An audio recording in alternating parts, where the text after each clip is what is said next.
বাংলাদেশের সাবেক প্রধানমন্ত্রী শেখ হাসিনার দেশে আসার ঘোষণা নিয়ে পক্ষে বিপক্ষে চলছে নানান আলোচনা। এর মধ্যে দেশব্যাপী সরকার নির্বাহী আদেশে কার্যক্রম নিষিদ্ধ থাকা আওয়ামী লীগ ও অঙ্গ সংগঠন ছাত্রলীগ যুবলীগের মিছিলের সংখ্যা যেমন বাড়ছে, তেমনি লম্বা হচ্ছে এসব মিছিলের পকর। দীর্ঘ ঈদের ছুটির পর প্রথম কর্মদিবসে 1 জুন দিনে দুপুরে বাংলাদেশের বন্দর নগরী চট্টগ্রামের প্রাণকেন্দ্র জিওসির মোড়ে নিষিদ্ধ ঘোষিত ছাত্রলীগের বিশাল আকস্মিক শোডাউন পুলিশ থেকে শুরু করে সরকারের শীর্ষ মহলে বেশ চিন্তার উদ্রেক করেছে। ভোরে ঢাকা বিশ্ববিদ্যালয়ের ছাত্র সংসদ ডাকসুর সামনে মানববন্ধন করেছে সংগঠনটির নেতারা। এসব নিয়ে চিন্তার রেশ কাটতে না কাটতে সন্ধ্যায় আওয়ামী লীগের বর্ষিয়ান নেতা ও মুক্তিযুদ্ধের অন্যতম সংগঠক তোফায়েল আহমেদের জানাজাকে কেন্দ্র করে রাজধানীর ঢাকার ধানমন্ডি এলাকা জয় বাংলা স্লোগানে মুখরিত হয়ে ওঠে।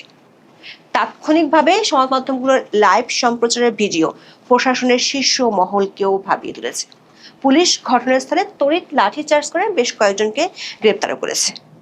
পুলিশের হিসাব মতে 1 জুন একদিনে দেশের কমপক্ষে 10টি জেলায় আওয়ামী লীগ ও অঙ্গ সংগঠনগুলো 9টি কর্মসূচি পালন করেছে।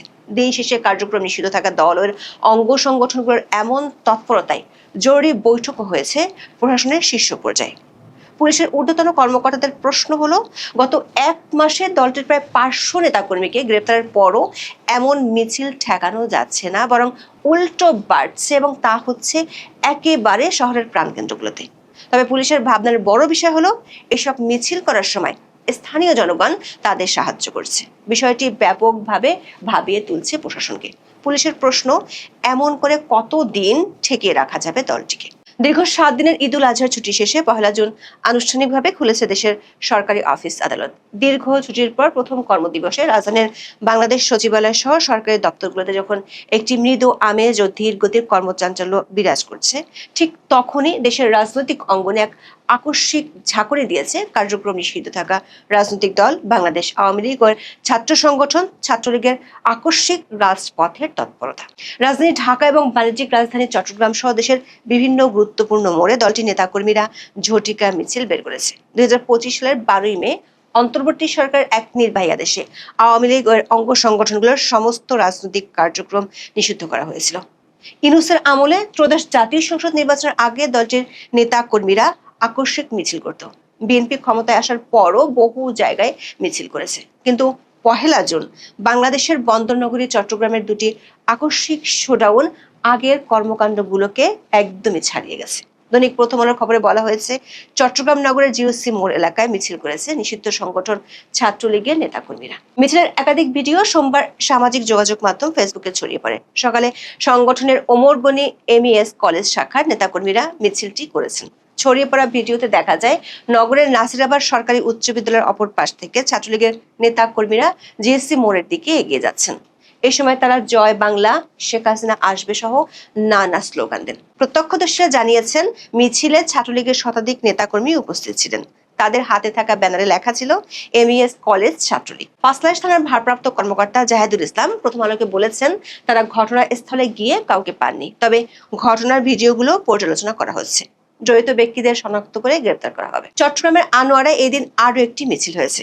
সেখানে ছাত্রলীগের উদ্যোগে মিছিল করার একটি ভিডিও সামাজিক যোগাযোগ মাধ্যমে ছড়িয়ে পড়ে। গণমাধ্যমের খবরে বলা হয়েছে, সাবেক প্রধানমন্ত্রী শেখ হাসিনা সহ আওয়ামী লীগ ও সহযোগী সংগঠনের নেতাকর্মীদের বিরুদ্ধে দায়ের করা মামলা প্রত্যাহার, আটক, নেতাকর্মীদের মুক্তি এবং দেশব্যাপী চলমান ধর্ষণ ও হত্যাকাণ্ডের প্রতিবাদে এই মিছিল করা হয়েছে। এই মিছিলের ভিডিও সামাজিক যোগাযোগ মাধ্যমে ছড়িয়ে পড়ার পর বিভিন্ন মহলে বেশ আলোচনা হচ্ছে। একই দিন মৌলভীবাজার, সিরাজগঞ্জ, ফরিদপুর, রংপুর ও লক্ষ্মীপুরে মিছিল করে আওয়ামী লীগ ও অঙ্গ সংগঠনগুলো। পুলিশ ও স্থানীয় সূত্র জানা গেছে, 1 জুন সকালে মৌলভীবাজার শহরের শমশেরনগর সড়কে ছাত্রলীগের নেতাকর্মীরা মিছিল বের করে। তবে পুলিশ তাৎক্ষণিক ধাওয়া দিয়ে ব্যানার সহ 2 ছাত্রলীগ কর্মীকে গ্রেপ্তার করে। পরবর্তীতে ওই মিছিলের একটি ভিডিও সামাজিক যোগাযোগ মাধ্যমে ছড়িয়ে দেওয়া হলে তা ভাইরাল হয়। একইভাবে ছাত্রলীগের একটি মিছিলের ভিডিও সামাজিক যোগাযোগ মাধ্যমে ছড়িয়ে পড়লে ব্যাপক আলোচনা শুরু হয়েছে রংপুর মহানগরীতে। ভিডিওতে দেখা যায়, রংপুর মহানগর ছাত্রলীগের ব্যানারে হওয়া এই মিছিলে অংশগ্রহণকারীদের অধিকাংশের মুখে মাস্ক ও মাথায় ক্যাপ ছিল।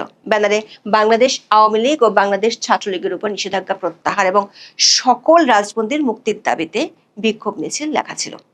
আইন শৃঙ্খলা বাহিনীর তথ্য অনুযায়ী ভিডিওটি নগরের পশ্চিম বাবুখা নজরুল পাঠাগারের সামনে আরেক রোড এলাকায় ধারণ করা হয়েছে বলে ধারণা করা হচ্ছে। সবচেয়ে অবাক করা বিষয় হলো 24-এর মধ্য জুলাই থেকে ঢাকা বিশ্ববিদ্যালয় থেকে একেবারেই বাইরে আছে ছাত্রলীগ। কিন্তু নিষিদ্ধ ঘোষিত এই সংগঠনটির নেতাকর্মীরা 1 জুন ঢাকা বিশ্ববিদ্যালয়ে মানববন্ধন করেছে, সেটিও আবার একেবারে বিশ্ববিদ্যালয়ের কেন্দ্রীয় ছাত্র সংসদ বা ডাকসু ভবনের সামনে। গত ডাকসু নির্বাচনের পর থেকেই ভবনটি একরকম ছাত্র শিবিরের দখলেই আছে। বাংলা ট্রিবিউনের খবরে বলা হয়েছে, ঢাকা বিশ্ববিদ্যালয়ের কেন্দ্রীয় ছাত্র সংসদ বা ডাকসু ভবনের সামনে মৌন মানববন্ধন কর্মসূচি পালন করেছে ছাত্রলীগ। কর্মসূচি থেকে সংগঠনটির পক্ষ থেকে 6 দফা দাবি তুলে ধরা হয়েছে। 1 জুন সকাল 8টার দিকে ঢাকা বিশ্ববিদ্যালয়ের ডাকসু ভবনের সামনে কর্মসূচি অনুষ্ঠিত হয়। লিখিত বক্তব্যে ছাত্রলীগের পক্ষ থেকে অন্তর্বর্তীকালীন সরকারের প্রধান উপদেষ্টা মোহাম্মদ ইউনূসের বিরুদ্ধে বিভিন্ন অভিযোগ এনে তার ফাঁসির দাবি জানানো হয়। সংগঠনটির দাবি, প্রধান উপদেষ্টা হামেদ টিকার অর্থ আত্মসাৎ করেছেন এবং শিশু মৃত্যুর ঘটনার সঙ্গে জড়িত।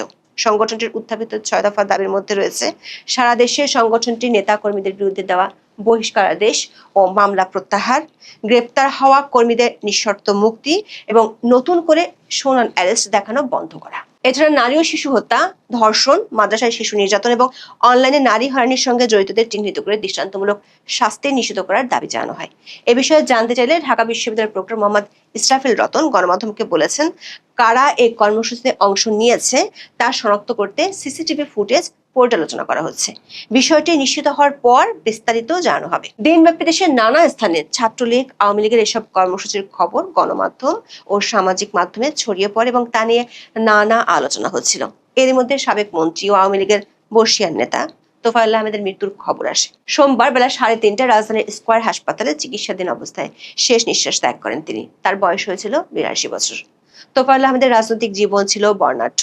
1970 সালে তিনি প্রথমবারের মতো আওয়ামী লীগের মনোনয়নে জাতীয় পরিষদের নির্বাচনে অংশ নিয়ে জয়লাভ করেন। দেশ স্বাধীনের পর বাংলাদেশ আওয়ামী লীগের প্রার্থী হিসেবে নিজ জেলা ভোলা থেকে 1973 থেকে 2024 সাল পর্যন্ত সব মিলিয়ে তিনি 9 বার সংসদ সদস্য নির্বাচিত হন। রাজনৈতিক কারণে 1975 সাল থেকে টানা 33 মাস এবং তারপর অনেকবার কারাভোগ করেন এই নেতা। তিনি কার্যক্রম নিষিদ্ধ আওয়ামী লীগের উপদেষ্টা মণ্ডলীর সদস্য ছিলেন। 69 গণ অভ্যুত্থান ও মহান মুক্তিযুদ্ধের অন্যতম এই সংগঠকের প্রথম জানাজা রাজধানীর ধানমন্ডির তাকওয়া মসজিদে অনুষ্ঠিত হয়। জানাজা শেষে নেতাকর্মীরা জয় বাংলা স্লোগান দিয়ে মিছিল শুরু করে। স্লোগান বাড়তে থাকলে এক পর্যায়ে পুলিশ লাঠিচার্জ শুরু করে। সেখান থেকে পুলিশ কয়েকজনকে আটক করে, তবে তাৎক্ষণিকভাবে তাদের পরিচয় নিশ্চিত করা যায়নি। পুলিশ সদর দপ্তরের একটি সূত্র বলছে, একদিনে দেশের এতগুলো জেলায় আওয়ামী লীগ ও অঙ্গ সংগঠনগুলোর বড় বড় শোডাউন বিএনপি ক্ষমতায় আসার পর এই প্রথম হয়েছে। বিষয়টি প্রশাসনকে ভাবিয়ে তুলেছে।